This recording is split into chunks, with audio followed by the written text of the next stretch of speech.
Grabe ang ngiti ni Victor oh. Nakajugjug sa ana-ana man yan kagabi madlang person ba. Nagulat man ako oy nga nawala man siya sa aking tabi. Yung pala ay bumili siya ng sunflower na yan kaya ibigay niya daw sa akin. Tong video pala madlang person ay nung nakaraang Valentine's Day pa pala ito. Kaya ito at ipopost ko na dahil yun nga ay iko-content nga natin for today's video no. Matagal-tagal na rin kasi itong nakatingga sa cellphone ko. Kaya ayan naghahanap na kasi si Lolo Meta sa akin sa mga content ko ba. Kaya sayang din naman madlang person no, kung hindi natin ipopost. So ayan nga madlang person, ituturo ko sa inyo kung paano mag-preserve ng sunflower. Syempre pinaabot ko muna to ng isang araw no madlang person. Tinabi-tabi ko to no sa aking pagtabi, sa aking pagtulog, sa aking pagkain, sa lahat-lahat na lang gawain ko. Dala-dala kong to madlang person. Mura nagiango-ango para mapil ko man ba na akin talaga to banot. At saka fresh kasi to madlang person no. Fresh talaga dahil fresh man daw ko no ako sabi ni Victor ay. So dyan nga madlang person no ay ibinuklat ko nga pala itong notebook ni Rizal at saka yung mga petals ng sunflower madlang person ay inilagay ko nga dyan isa-isa sa notebook na yan. Hindi talaga ako nag-expect ba na magbigay si Victor sa akin ng sunflower nga yung Valentine's Day madlang person. Halos hindi nga ako makatulog no kung magbibigay pa sa akin ng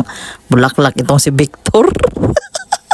Noon pa man madlang person ay nagbibigay din naman sa akin tong si Victor. Hindi ko lang talaga na i-post ba dahil hindi naman kasi uso dati yung mga content no. Pero ang importante talaga madlang person yung mahalaga. Ang mahalaga talaga ay nagmamahalan kayo sa isa't isa, di ba? Ang sabi nga ng iba na hindi daw mahalaga magbigay-bigay ng mga flowers. So hoy, mahalaga pa rin yan no dahil minsan lang ang Valentine's Day kung alam nyo lang yan no. Oo, sabihin na natin na mahalaga pa rin ang bigas, pagkain, ganyan. Pero minsan lang naman ang Valentine's Day, no? Pagbigyan nyo na lang din kasi araw ng mga puso ba? Tapos meron pa madlang person, nagbigay-bigay, kunuhay sa kanilang mga asawa, sa mga girlfriend nila, sa mga jowa-jowa nila. Pero may mga kalukuhan na palang ginagawa, no?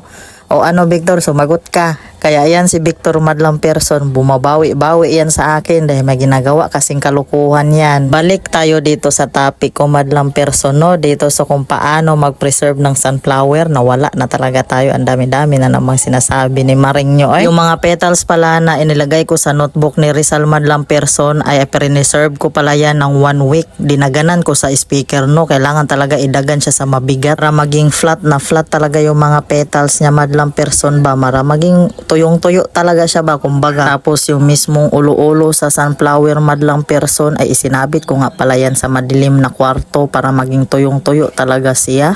At sa dihang natuyo na nga sila madlang person, ayan nilagyan ko nga ng glow madlang person para maging ano talaga ba kapit na kapit. Tapos naka-order ako nitong lagay ng flowers o ayan na.